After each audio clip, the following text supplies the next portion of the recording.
Welcome back to Cinema Coche. I'm Zachary Shade, joined as always by Ken, aka the Cynical Media Troll. Hello. And today we saw The Gentleman. Yes. The new movie from... Guy Ritchie. Yeah, I almost said Gus Van Sant. That is not correct. No, it's not. Gus Van Sant doesn't make gangster movies. He makes movies of people just walking through the desert for 3 hours. Pretty much. And occasionally he'll do a shot of a lizard. Oh no, that's Werner Herzog. Never mind. So, unlike Gus Van Sant, yes. What was this movie about?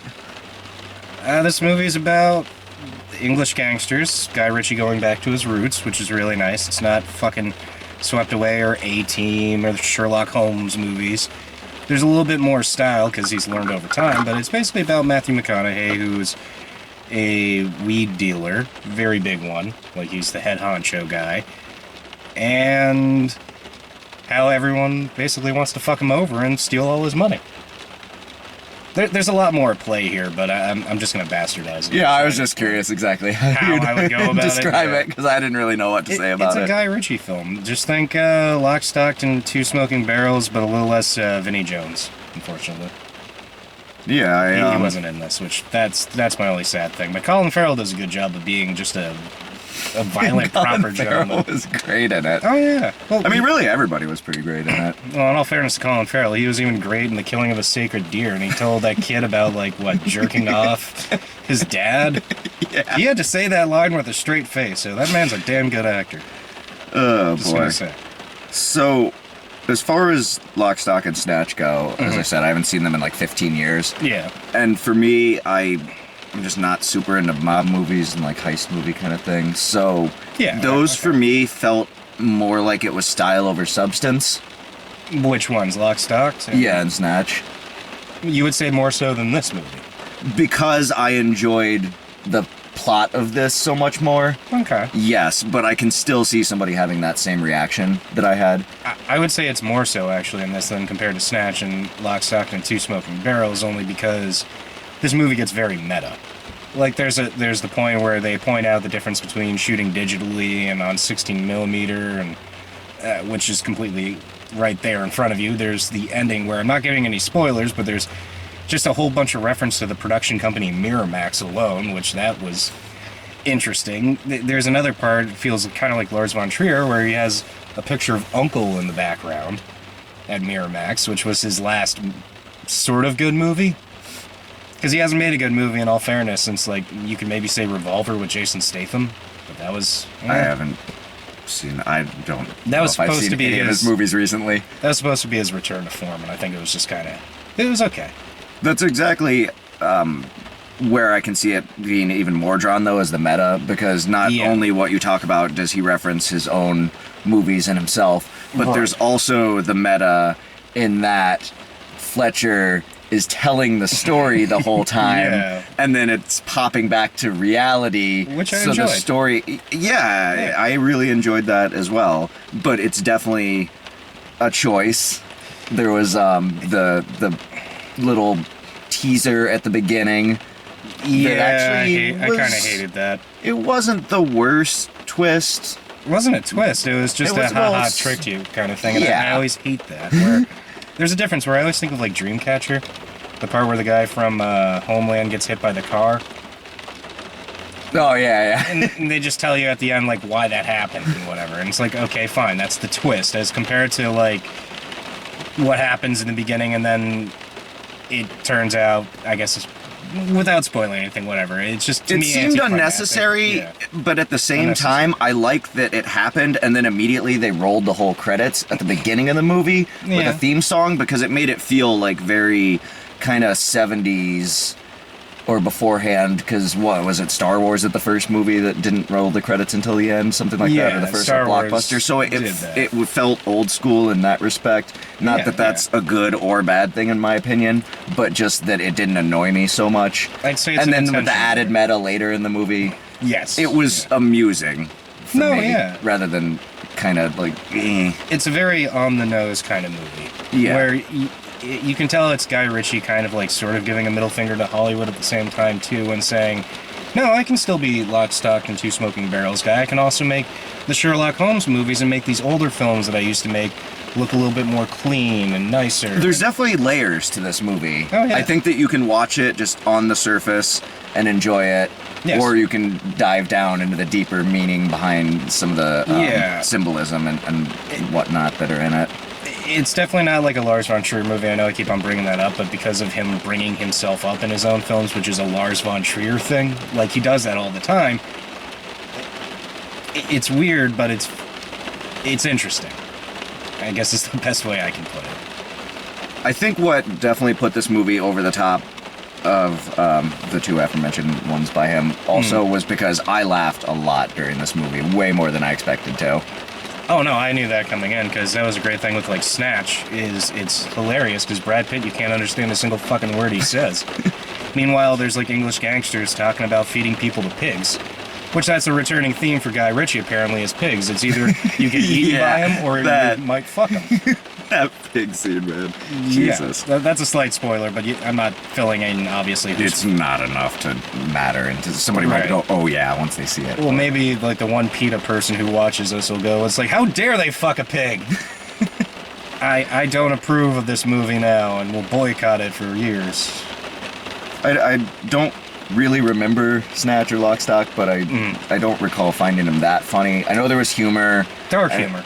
I remember feeling like Guy Ritchie was British Tarantino, or trying to be. Yeah, no, he definitely was trying to be British. And so that's why I get like the style over substance, sort of the memory of it anyway. I could probably rewatch them. Well, no, and I would say watch them because they're definitely, it fills that like Reservoir Dogs in the English sense, because it's really about your main stock of characters. Anyone can die at any moment without any cause or reason until it's given to you. And on top of it, the characters are usually funny and talking about shit that has nothing to do with the plot. So that's where I think the Quentin Tarantino thing comes in. This one, there wasn't as much like fucking around with the dialogue. It was still great dialogue, but it was still like going to move the plot forward as opposed to just shit talk at a pub and then someone gets shot in the face. Exactly, yeah, it didn't feel like it was just there just for the sake of being there. Like, hey, I'm clever dialogue, man. It did advance the plot at least while still trying to be funny. But that's not a bad thing either. No. You know, it's different. But I mean, I would recommend the movie. I really liked it. Yeah, it's very solid. Yeah. I would recommend it. I mean, you got to think of it as this. Look what else is out there in the movie theaters right now. There's maybe some casual racism in it that might offend a couple people for whatever reason, just because of the time we live in, but... Well, I even think that's extreme. It's racist humor. Slightly, but I mean, it's not like, you know, a Quentin Tarantino movie where the N-words drop, but there's... No, but there is a guy called Chinaman repeatedly, stuff like that. It is a slur. It's not that big of a deal. Wasn't his nickname also but... Dry Eye? Yeah. Which, yeah, obviously... But these are gangsters you're dealing with, too. So and it's not like it was any sort of malice behind it or anything. No. I can just see that there's some people like, oh, why would you recommend me this movie? In this world that these characters are in, the slight knocks of slight racism are acceptable. It's like, I think of The Departed, where it's the first time that Leonardo DiCaprio bumps into, like, the two mafia guys in the little diner or that deli, and he just, like, beats the crap out of him and calls him some, like, you know, Italian slurs, more or less. Or watch any Martin Scorsese movie. Before that, he usually, like, has some kind of racial slurs in there. I was really just trying to think of something that would make somebody not enjoy it. That was the one thing that I came to. The only thing I would say... Because there's no hyper editing or anything. There's style stuff, but there's no shaky cam, no cuts repeatedly. There's nothing like that that's annoying about it, particularly in any way. I think it's just a solid movie. I mean, it's funny. It's got an interesting story. I think the one thing most people might not like about it is the same thing like with people who saw Uncut Gems, where they're just like, or even 1917, where it's just like, oh, this isn't like complete action the whole way through. You won't get a whole lot of action. That's not, once again, what this movie seems to be about. It's got some of it. Yeah, it'd be weird to even think that anyway. Well, no, not really. If you go off I didn't expect it to be. No, I didn't at all. Well, if you go off the trailer, you got the guy from Sons of Anarchy. You would know his name. What's the actor's name? Jeez. Whatever. He's Jax in the show. Jax, yeah. I think his name is like Dominic something. Well, who's really good as like an OCD manager for Matthew McConaughey, and I don't know. There's like in the trailer, there's a part where, he's firing an assault rifle. You have the van opening up, and there's people shooting. Yeah, and all that makes I can more see sense that, in I the guess. movie. But the way it's advertised, it makes you think this is going to be closer to Snatch or Lock, Stock, which did take its time too. So This is also why I just try not to pay too much attention to trailers. Like the 30-second No. ones, that's about it. Oh, yeah, the ones yeah. I have to see before movies, I'll Fine. watch those. But otherwise, which, by the way, The Boy too. That looks like a movie, right? I kind of want to see it. I It kind looks of do pretty too. bad. Yeah. I don't know. I can gauge a movie just by its trailer and what they're thinking jump scares actually are. And also, Jesus Christ. how done to death is the creepy doll? Like, how old is Annabelle at this point? Isn't it like 5-something years old? I don't think it's based off Annabelle, but it's obviously curtailing off that movie's Yeah, success. it's just following the which- creepy doll thing, which I don't remember anybody even loving those movies to begin with You when they gotta started. understand we go through stages where there was like the late 90s where you had the guy in the Scream mask. Everyone had to wear a fucking mask and be a normal person. Then you go like a little bit later and everyone had to look like Gollum. Or actually before that it was the little dead Chinese child.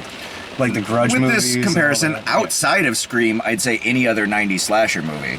Yeah. Because it was riding on the coattails of the Halloweens Right. and the Friday the 13th. And 90s Yeah. slasher movies were just awful. Scream was... It's fun to make fun of now, but it was yeah. a breath of fresh air at the time. But then you even go further up. And Not you got that I the corny- remember it too much as I No. wasn't really alive, but I Uh, did see Scream and Scream 2 probably in the mid-90s. Scream so. 1 is great, and Scream 2 and 3 are trash. But, no, and then you even go further, like The Descent and Quarantine, where everything had to look like Gollum monsters. Yeah. Remember when that was a thing? Yeah. And now we've gotten to the point where it's like small, creepy boys or creepy toys that look like boys. Yeah, we're like too far into it, I think. It's been done to death. Stop making those movies. Yeah, like, be creative with your horror films again, world. A24, can you just be the only ones to make horror movies? That would be really nice. Well, that was a fun little tangent at the end of this review that had nothing to do with the review. No. As we both said, we recommend it. Yeah, watch it. I mean, it's a good movie. It's fun. All the actors are great in it. It's got plenty of character, and it's not Trolls 2. I mean, that's one of the best movies of all time. It is. It is. It even has a documentary about how good it is. Does it really? Yeah. The kid who wasn't allowed to piss on hospitality, he grew up Yeah. and made a documentary about the movie because it was so bad. And he went and actually like found a couple of the people that were in it and tried to interview them. The guy who played the dad is like a dentist in somewhere in rural Utah or some shit like that. He was like one of the only ones, but the director still thinks that he made a great movie and really didn't want to be a part of it. Some of the actors were legitimately like mentally ill people, which was kind of sad to find out. But Wait, no, okay, you're talking about Trolls 2, the awesome... Troll 2, the horror movie, not you mean Trolls? Yeah, the the stupid animated one where they're all singing current music. Oh jeez. Yeah. I didn't even realize that was a 2. No, for a second my whole world was melting. I'm like, wait a minute, there's a suicidal man in Utah who wrote the DreamWorks Trolls 2 movie? This is a better reality than the one that exists. I would want to see the movie now. I'm like, wow, there's some interesting context in here behind this soulless fluff. Oh man. Yeah. Not to bring light to mental illness, but yeah, like a schizophrenic guy writing a DreamWorks script for a Trolls movie or something and just having it be completely bleak. They should have got that guy. What was that movie you made me watch with the dude who killed himself like halfway through making it, and had the guy from the Boondock Saints in it? See No Evil, Evil Within. Oh yeah, that was. They should have got that guy to direct Trolls 2 before he killed himself. Yeah, that's. Someone bring him back to life and tell him to make Trolls 3. Jesus Get on Christ. that. Oh, we always get so off the rails. Why? I don't know. Drugs. Go do drugs. Watch this movie. Yeah. Or watch the movie, then do drugs. Yeah, you don't have to be on drugs to watch the movie. No, it's good enough without drugs. But we've seen the movie and we're gonna know go do drugs. Yes. Heavy amounts. Drugs.